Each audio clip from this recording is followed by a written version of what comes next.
Então, a nossa segunda aula do nosso curso, como vocês estão lembrados, né, o nosso objetivo da primeira aula foi recordar o conceito de escola. Né? Nós percebemos que o conceito que eu trago, um pouco revolucionário, sem dúvida, é aquele que mostra que uma boa escola está preocupada com a formação dos pais, a formação dos professores, a formação dos funcionários da escola, que poucas escolas se preocupam com isso, e, em último lugar, acreditem na formação dos alunos.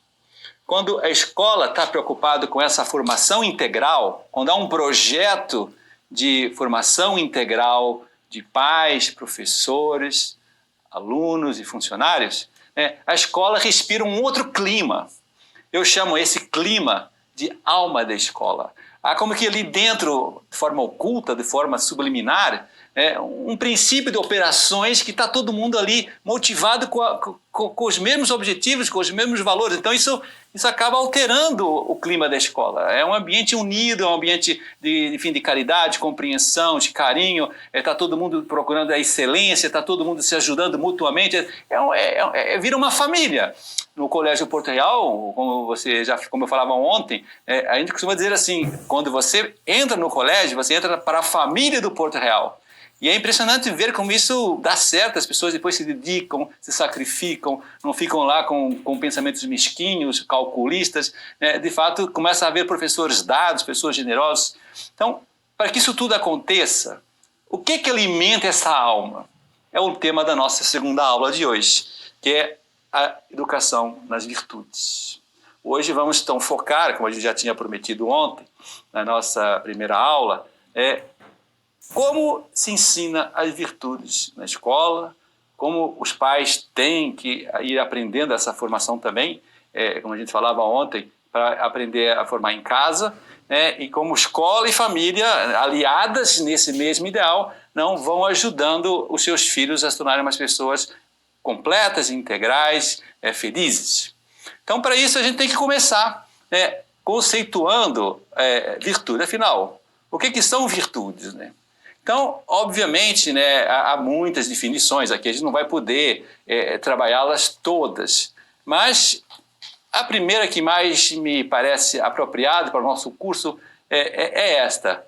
São hábitos bons que ordenam a inteligência, a vontade e a afetividade para que essas três potências do ser humano comecem a trabalhar cada vez mais juntas.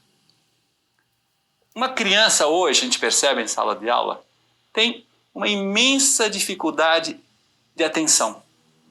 Sabem por quê?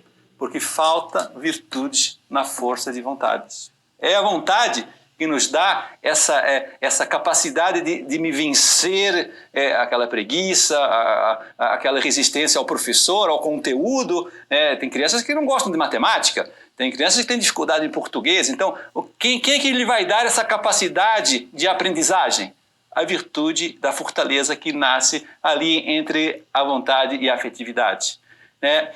Quando você vê crianças sem interesse, a gente vê hoje crianças totalmente desinteressadas, desmotivadas, os professores têm uma imensa dificuldade, às vezes, de despertar na criança esse interesse. Quem é que vai trabalhar esse interesse? A virtude da temperança, e daqui a pouco eu vou especificar melhor como é que a gente desenvolve essa virtude.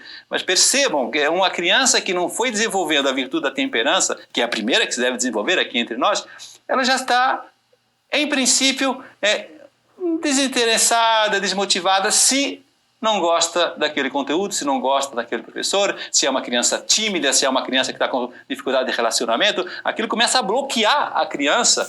Né? E a gente vai falar na próxima aula, na terceira aula, que quando a criança está sofrendo um estresse tóxico, que é esse desgaste emocional dentro da família, porque o pai está ausente, porque a mãe está batendo nele, porque o irmão mordeu ele, quando a criança está sofrendo um desgaste emocional, há um imenso bloqueio emocional, um sequestro emocional para que a criança queira pensar. Ela não está preparada para pensar, ela não está preparada para trabalhar em sala de aula porque ela está bloqueada. Então, olha como é importante a virtude para ter uma capacidade de aprendizagem.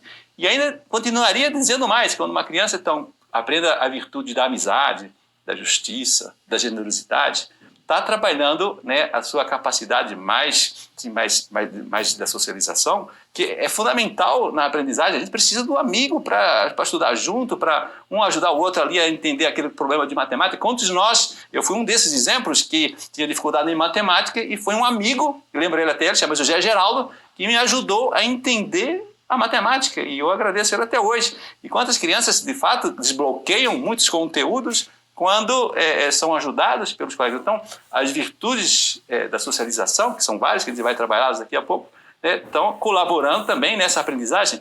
A virtude da prudência é a virtude que enobrece a nossa inteligência, porque faz maiores reflexões, maiores estudos, maiores consultas a pessoas, a especialistas, leva a fazer julgamentos críticos, leva, pois, a interpretar problemas. A virtude da prudência é uma virtude fundamental para chegar ao conhecimento da verdade teórica e prática. Então, é óbvio que uma criança que vai tendo então, toda essa estrutura de virtude vai tendo uma capacidade muito boa de relacionar então, todas as nossas forças intelectuais com as chamadas capacidades socioemocionais. Hoje está na moda, algumas escolas venderem esse produto, né?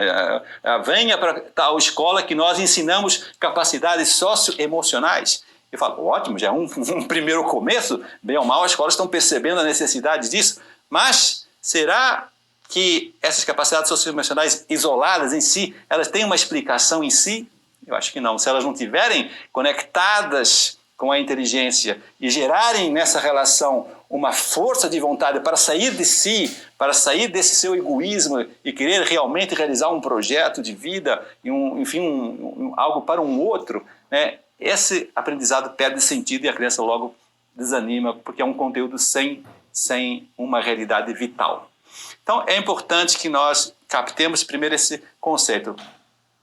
Uma mãe, um pai, um professor tem que ir ajudando a criança desde pequenininha, desde a educação infantil, 2, 3 anos, ensinando algumas virtudes. Por exemplo, começa sempre com a virtude da ordem.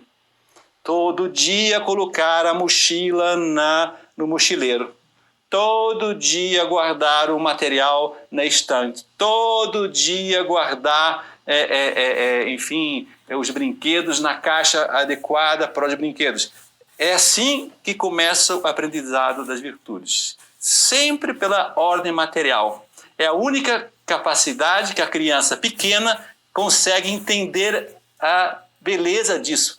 É como se um período sensitivo, como se costuma chamar tecnicamente, para que a criança esteja preparada para aprender isso. Então, ela vibra, é tão bonito ver uma criança de 2 anos colocando os brinquedos na caixa e olhando para a mãe. Mãe, eu estou conseguindo guardar os brinquedos. O importante é que seja todo dia. Haja um hábito bom, de maneira que essa capacidade emocional de deixar o brinquedo espalhado pela casa, pelo quarto, vá sendo corrigido, vá sendo, habituado para que ela consiga levar isso com alegria, com amor. Então, essa é assim que começa a virtude na criança.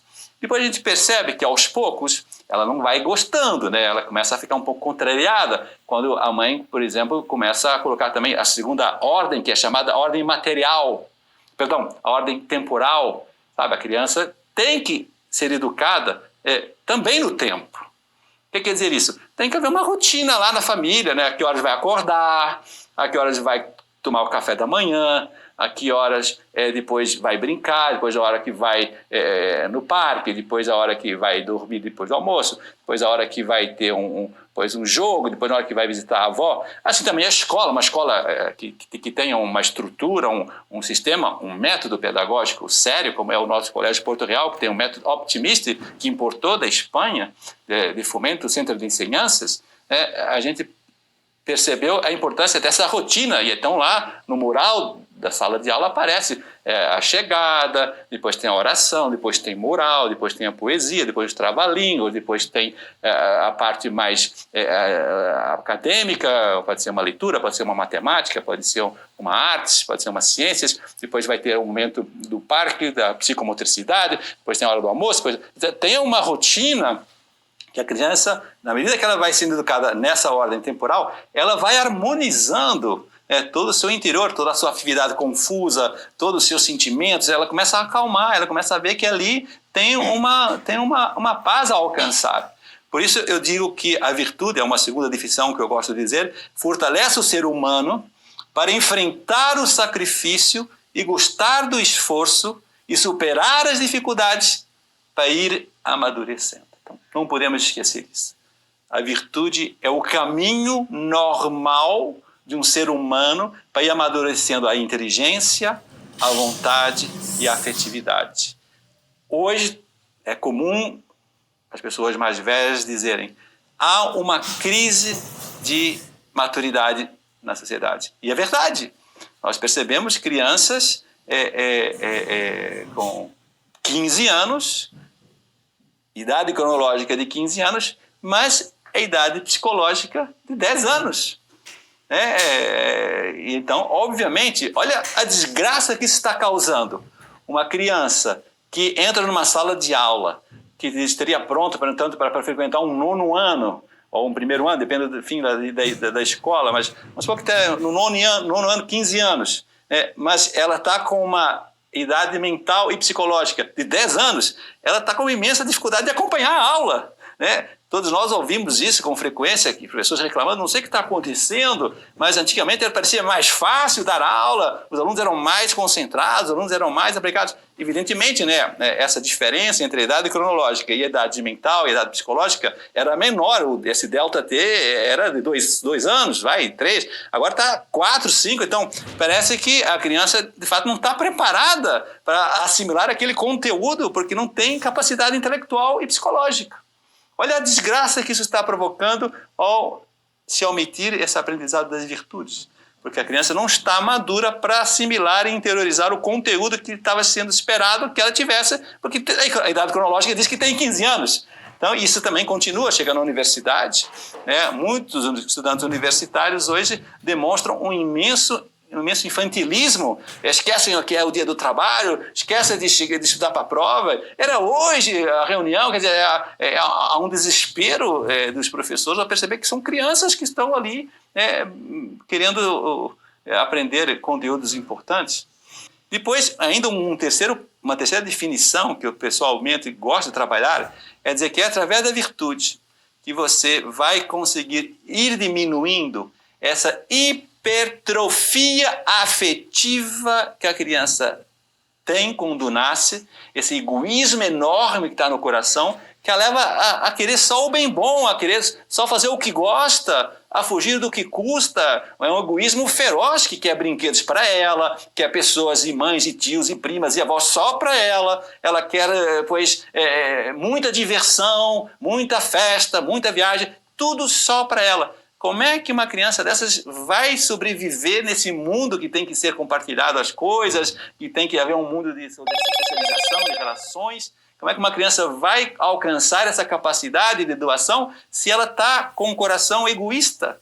E, de alguma maneira, essa é a fonte, do que a gente dizia anteriormente, da imaturidade. O que é uma pessoa imatura? É uma pessoa que não aprendeu ainda a dar-se, a doar-se. E, obviamente, quando uma criança está assim, ainda muito egocêntrica, muito centrada nela mesma, o que acontece? Ela não consegue ver o futuro, não consegue vislumbrar qual é a sua carreira que há que seguir. 80% do aluno do 3º ano do ensino médio, na maioria das escolas particulares, que é a que eu acompanho mais, saibam que não sabem o que querem quando tem que escrever no Enem. Isso é uma tragédia. E, de fato, o que acontece depois é que a evasão universitária está em 50%. Metade desiste logo de cara, porque não era isso, pai. Não é isso, mãe. E muitos acabam levando o curso meio mal feito, meio arrastando, e acabam a faculdade meio contrariados e chegam no final da formatura e falam: mãe, agora eu quero fazer outra faculdade, né? Porque, afinal, depois de 5 anos, naquele delta T que eu estava comentando há pouco, né, as pessoas se encontram, as pessoas se identificam e vão atrás da nova carreira, a verdadeira carreira, porque amadureceram naqueles 5 anos.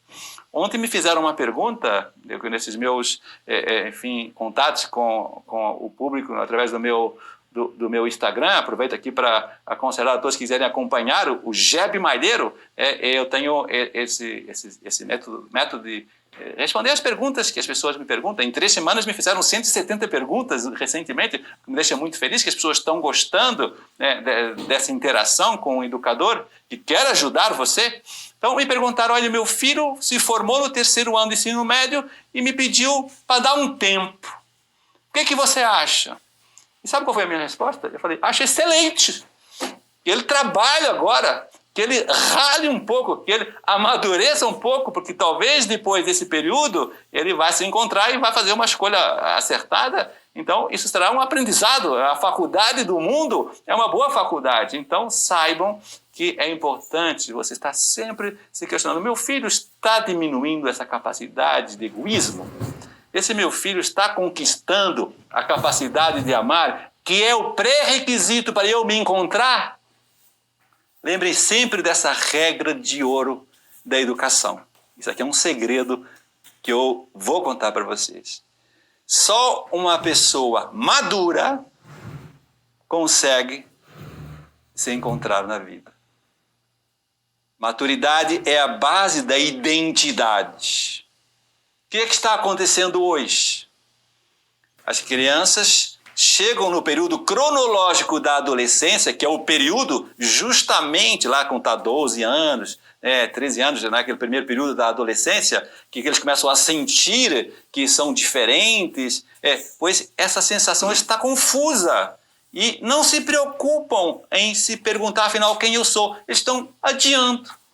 Por quê? Por imaturidade, por medo a ir enfrentar o mundo lá fora. Eles preferem adiar esse momento e ficar numa chamada adolescência regressiva, que é ficar um pouco mais aqui na minha bolha, um pouquinho mais no meu quartinho, ficar aqui nos meus brinquedos, nos meus videogames, no meu celularzinho, e ficam adiando essa conscientização, afinal, quem eu sou. Há, portanto, um atraso para descobrir a própria identidade. Então, obviamente, uma criança que fica atrasando a sua descoberta por medo, por falta de coragem, por falta de capacidade de doação, que é a base para você encontrar o seu futuro, né? Ela vai ficando distanciada.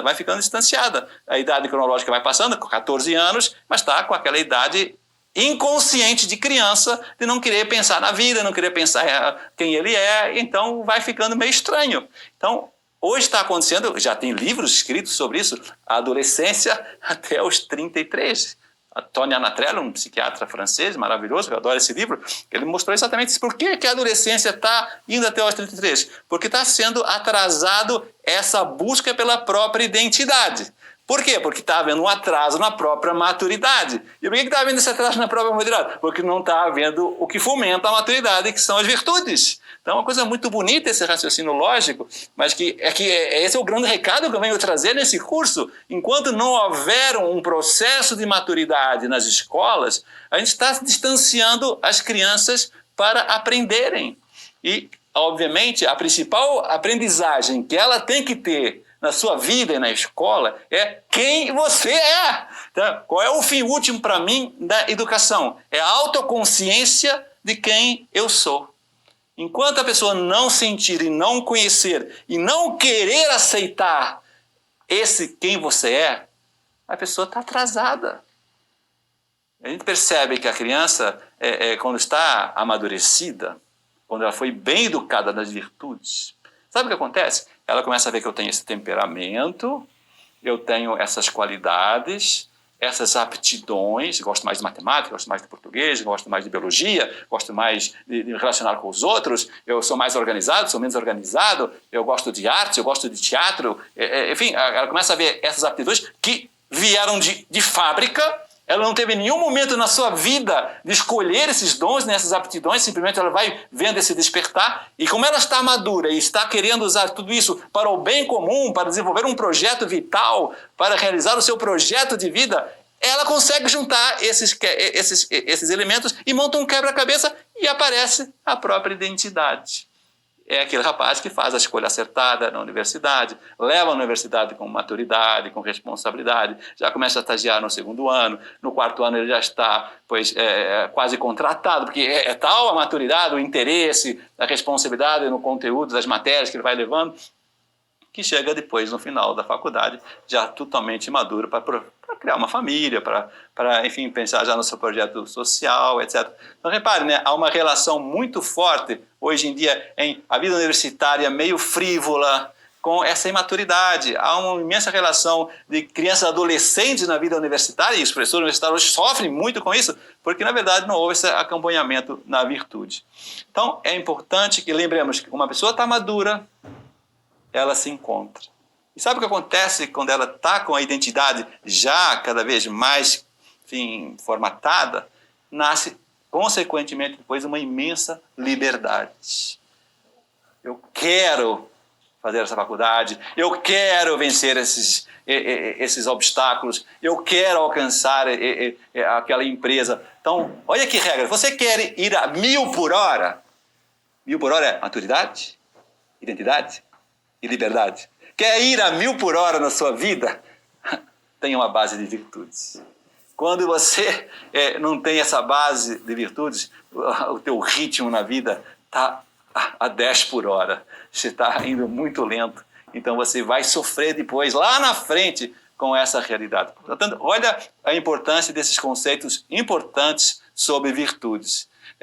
Quando você vai educando nesses temas, você consegue, então, vencer esses quadros tristes que nós estamos vendo nas escolas. O que é que nós estamos vendo? Crianças desmotivadas. É comum. A maioria das crianças hoje estão desmotivadas nas escolas. Escola pública, então, nem se diga. E não vamos aqui aprofundar essa questão. Mas hoje também há muita agressividade, muito problema de violência entre os colegas, com os professores, de respeito com os pais. Há o problema, enfim, de gravidez precoce, que é uma chaga social imensa no momento.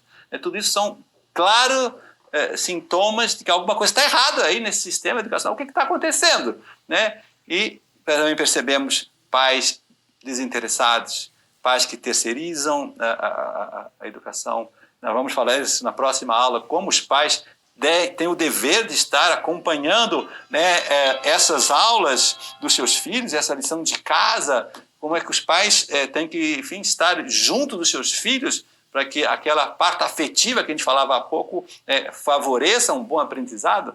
Temos pais hoje que são muito superprotetores, que mimam muitos filhos, que ficam, enfim, com pena quando há uma exigência lá na lição de casa, quando há um livro para ler no feriado. Que é isso, senhores pais? O seu filho tem que amadurecer.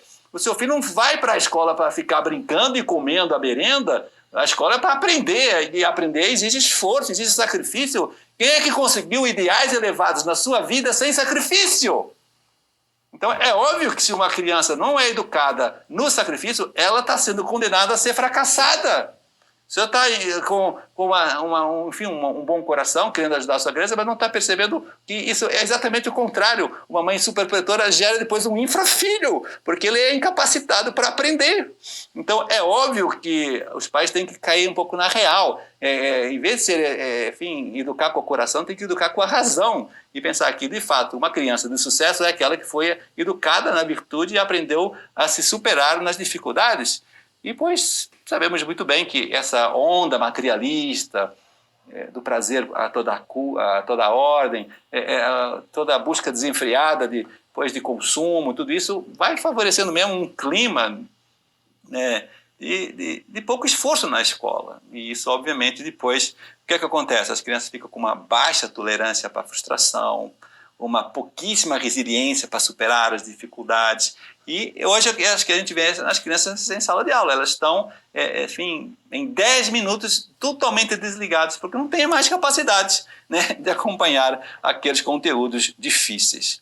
Então, diante de todas essas ideias sobre as virtudes, eu gostaria agora de especificar um pouco mais como é que a gente educa, então, essa virtude na escola. Qual é a sequência, né? Então, eu fiquei muito feliz quando eu percebi tudo isso no meu doutoramento. Eu sempre me questionava, afinal, qual é a principal virtude que eu tinha que ensinar? Então, eu já disse há pouco que tem que começar pela virtude da temperança, que é esse controle da hipertrofia afetiva.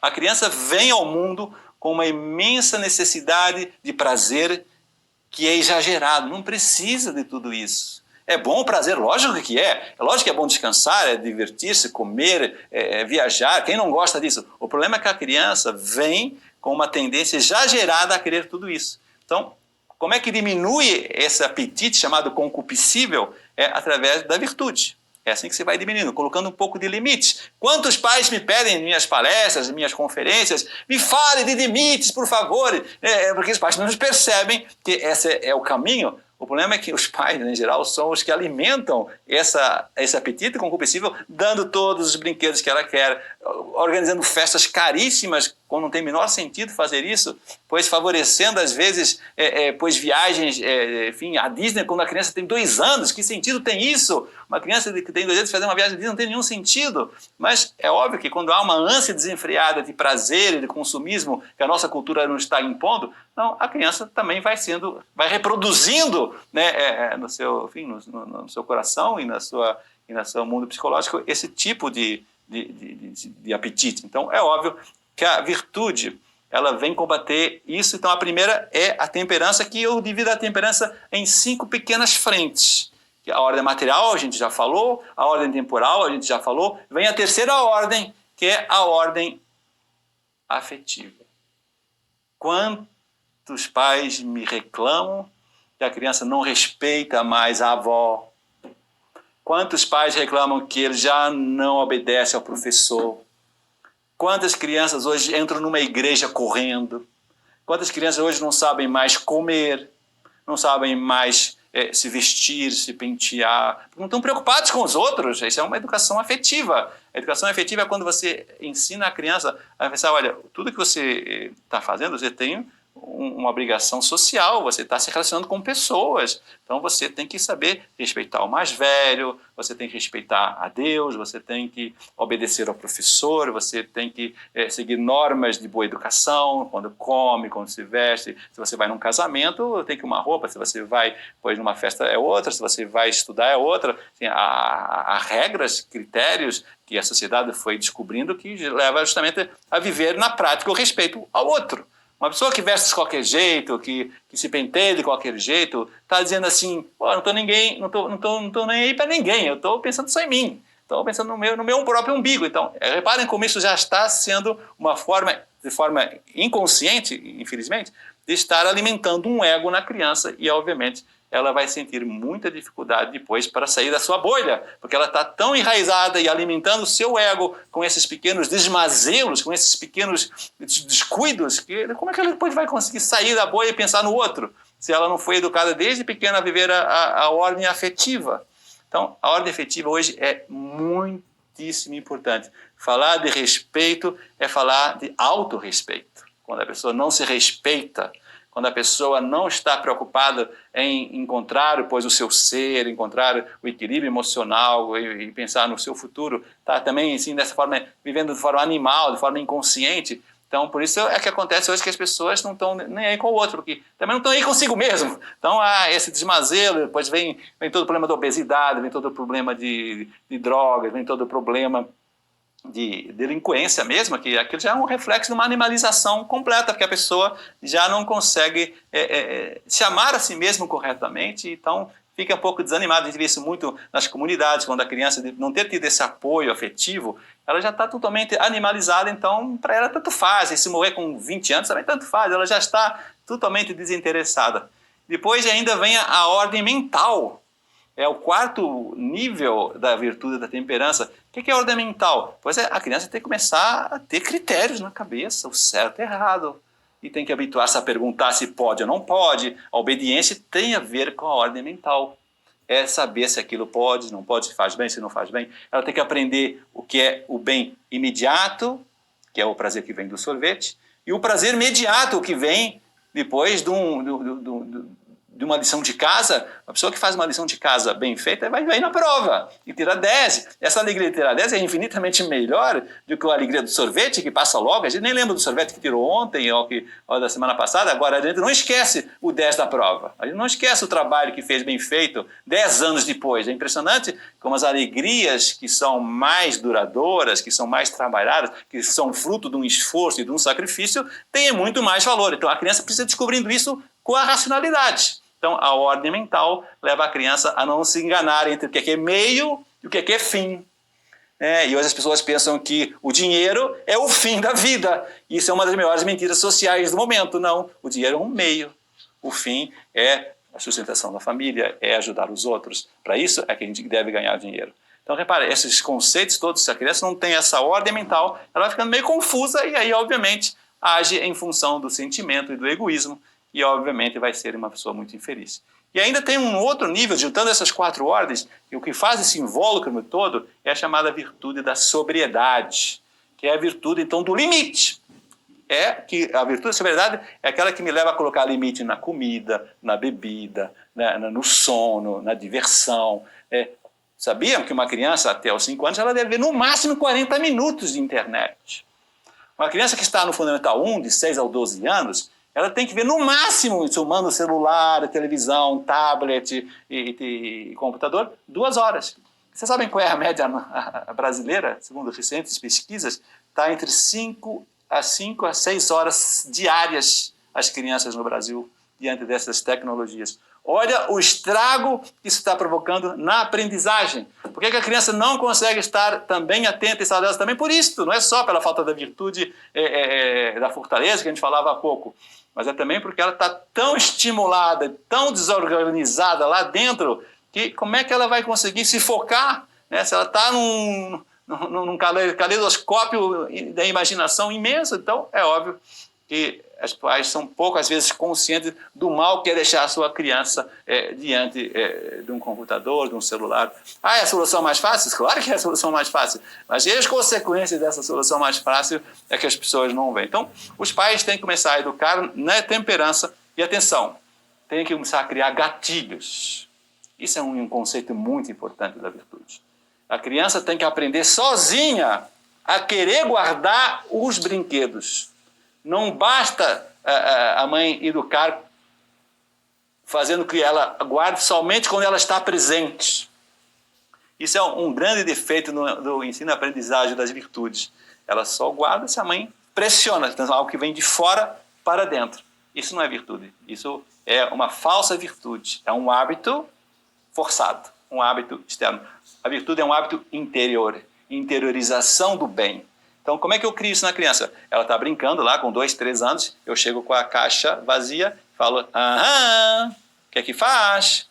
E a criança já recorda, já aciona o mínimo de racionalidade que ela tem, né? E a memória aciona a mensagem, dispara o gatilho e ela vai toda feliz guardando os seus brinquedos na caixa. Isso 1 dia, 2, 5, 10 dias, né? Depois de um certo tempo, a mãe, não estando mais presente, ela já consegue que a criança, depois que brinca, vá guardar os brinquedos na caixa. Isso é o verdadeiro conceito de virtude. É interiorizar por meio de gatilhos, por meio de hábitos bons, de forma interior, que ela faça esses mecanismos. Depois do jantar, o que é que faz?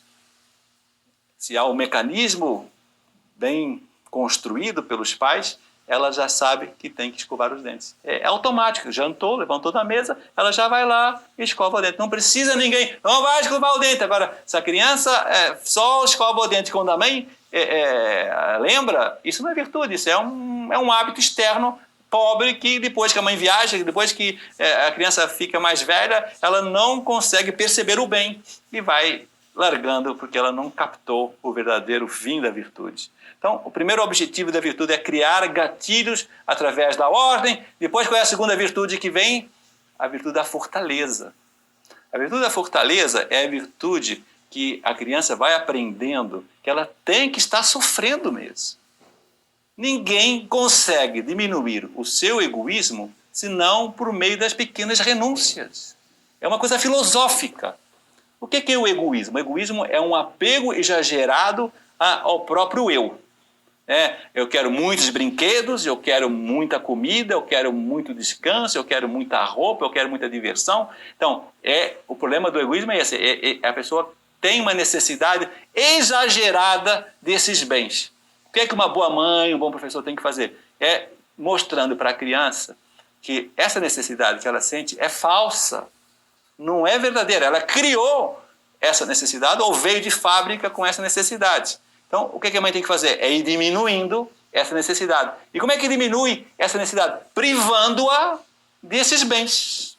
E essa privação que a criança acha necessário é sempre um sofrimento. Não tem como diminuir de outra forma. Então, esse é o segredo da maturidade, o segredo da virtude. Enquanto não houver um sofrimento suave, enfim, de acordo com a idade, de acordo com o que a criança pode sofrer, enquanto não houver esse plano inclinado de sofrimento, a criança irá adiando um problemão. Eu costumo dizer sempre nas minhas aulas, uma criança que foi poupada nos primeiros 10 anos de vida desse sacrifício da virtude, depois os outros 60 anos são anos de cruz e de frustração.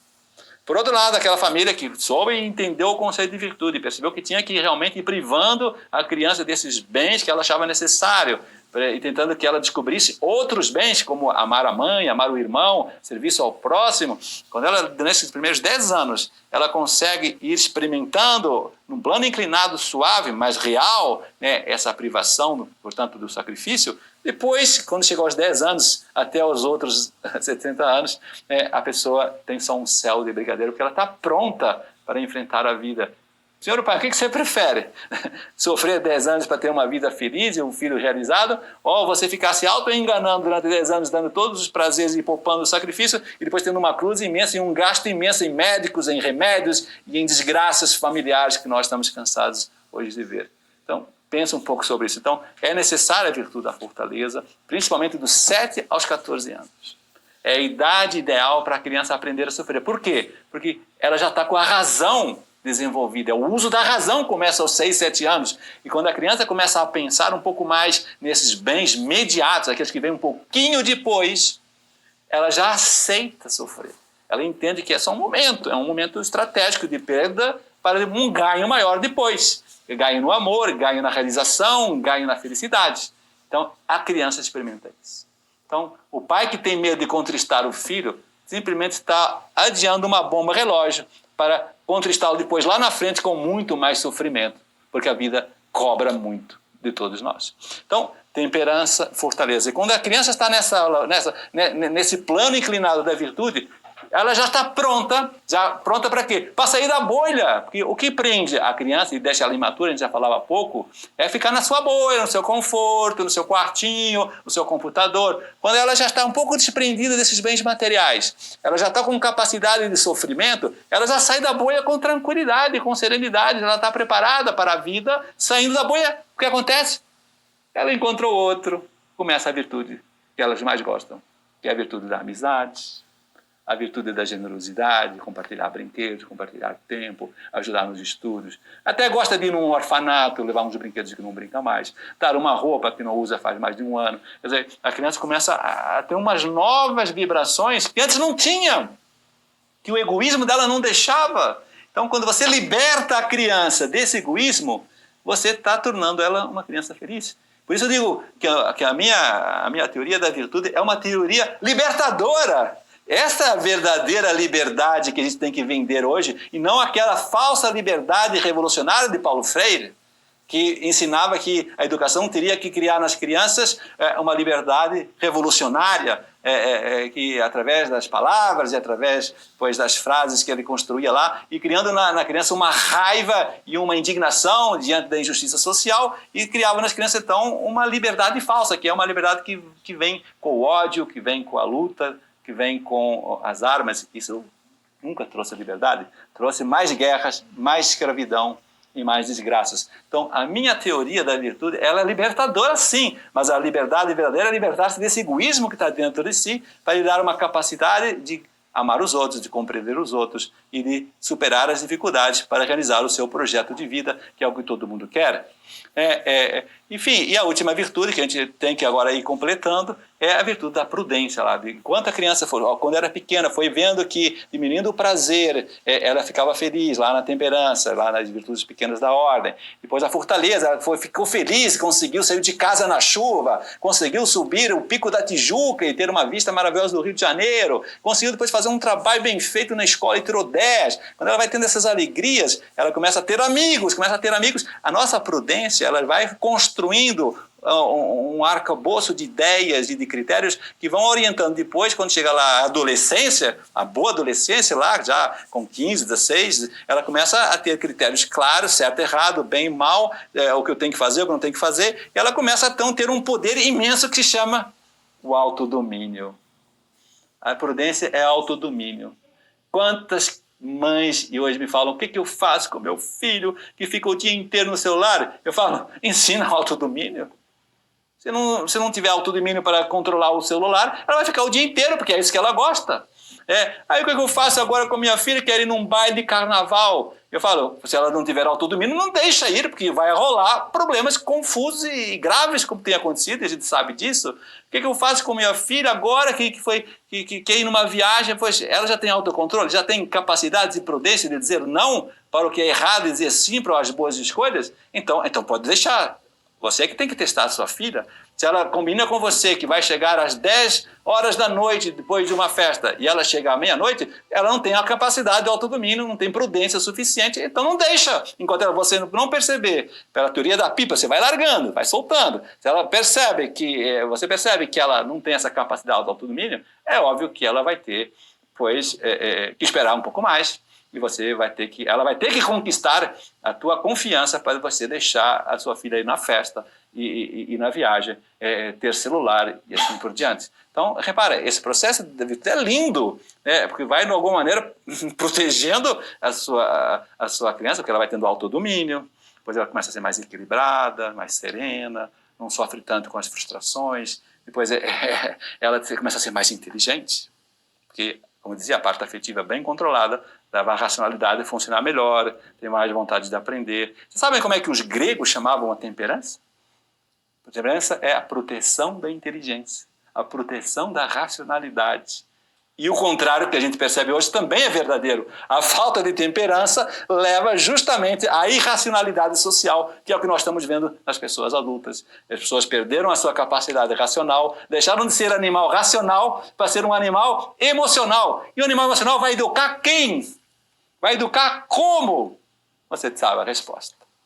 Então, quando você tem um autodomínio, quando você tem esse equilíbrio emocional, quando você tem essa inteligência e essa ordem interior de inteligência, vontade, afetividade, toda conjunta, então você começa a ter uma outra realidade nas crianças, você começa a ter uma outra vibração.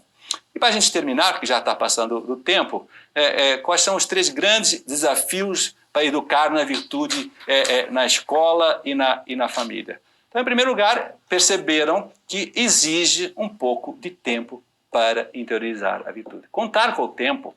Ninguém consegue aprender a virtude de uma hora para outra. Esse é o grande problema social. Está tudo muito rápido. O celular nos peça uma pizza e em 10 minutos chega na minha casa. Não é assim que se educa na virtude. Por mais que tenha havido desenvolvimento tecnológico e tudo tenha ficado mais rápido, o desenvolvimento humano é o mesmo ritmo de há 20 séculos atrás. Não mudou nada. E isso nunca vai mudar. Então, olha o problema que está havendo com a tecnologia. Estão querendo que com a tecnologia aumente o desenvolvimento humano. Não, você tem que esperar, Então, a falta de paciência hoje, educar na virtude, é um grande problema educacional e os professores e os pais têm que se autoeducar a ter essa paciência da mãe que fazia a pizza durante 3 horas e depois de 4 horas é que comia a pizza. O segundo inimigo, sem dúvida alguma, é um inimigo forte, é que, como eu dizia, se os pais hoje estão muito sentimentais, estão menos racionais e mais emocionais, é óbvio que tem muita peninha do seu filho. Não querem contristar o seu filho. Não querem dizer não. Então, como é que você vai privar bens do seu filho com medo de dizer não, achando que vai ser uma má mãe, quando é exatamente o contrário? Mas isso só é possível quando você se torna racional, Quando você percebe que dizer não para o seu filho é a forma mais honesta e sincera de você amar a sua criança. E por fim, o último inimigo, sem dúvida, é enganador. É assim, a mãe fala assim, não, agora não precisa se preocupar muito com isso, né? O tempo vai resolver esses problemas de virtude. Não, ele vai amadurecer sozinho. Essa é a grande ilusão do momento. E que a sociedade está comprovando que é uma falácia educacional. Se não houver uma intervenção desde a educação infantil, com muita técnica, com muito sistema, você está adiando um problema. Então, tem que haver sim, arregaçar as mangas, senhores pais que estão me ouvindo, professores que estão ouvindo, ele tem que cair na real. Ou você começa a educar a virtude desde que a criança é pequena, para que tornar tudo um processo suave, tranquilo e sem traumas, a criança vai te agradecer no final. Essa vai ser a boa herança que você vai deixar para ela. Ela nunca mais vai esquecer do que você fez por ela. Eu, quando eu recordo do meu pai, graças a Deus tive um pai maravilhoso, que era um pai duro, um pai que não abria a mão mesmo. Hoje eu recordo com imenso carinho dele. Muito carinho, porque ele era muito duro comigo. E, em geral, o que acontece com os melhores professores da escola, aqueles que são exigentes, aqueles que cobram, aqueles que não passam a mão na cabeça. Depois, na formatura, quem é que está lá na mesa? São eles. Então, percebamos a importância do ensino e aprendizado da virtude para a gente ver um futuro melhor na educação. Muito obrigado, está terminada a nossa segunda aula. Eu queria perguntar se é possível, se existe uma reversão daquelas pessoas que não tiveram essa educação da virtude desde criança, né? Se no período adulto a pessoa consegue adquirir. Nossa, que boa pergunta. E de fato é a que eu ouço mais nas minhas palestras por aí, conferências, porque de fato, quando eu falo para pais em auditórios nas escolas, em seminários, o pai, ao perceber a beleza que a gente foi percebendo agora na nossa aula, eles caem na real, caramba, eu estou muito atrasado, né? Então, infelizmente, a minha resposta não é das mais positivas, mais otimistas, porque é a vida.